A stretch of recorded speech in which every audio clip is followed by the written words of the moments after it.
మనం బలంగా సునింపబడ్డాం. కానీ దుష్టుడు కన్ను ఎవడి మీద వేసాడంటే మన పురుషుడి మీద వేసాడు. ఆడి మీదగా స్త్రీల మీద కంటే పురుషుడి మీద వేసాడు.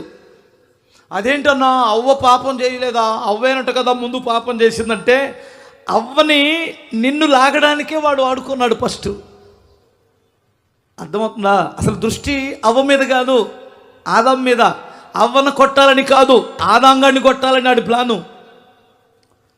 సరే, ఎట్లా గట్ట తప్పించుకున్నాం అనుకుంటే, ఇప్పుడు మీరు గమనిస్తే సారాయి కనిపెట్టాడు ఎవడో, మందు కనిపెట్టాడు, మద్యం కనిపెట్టాడు ఎవడో. కనిపెట్టాడు. అది పురుషుల కొరక స్త్రీల కొరక? చెప్పండి. మందు పురుషుడు కొరకే. ఇలా కొట్టి, దాని పేరేంటి? ఖైనియా. ఆడి పెదవి ఇలా ఉండిపోయింది. అది ఎవరి కొరకు? అమ్మాయిల కొరక, అబ్బాయిల కొరక? గంజాయ్.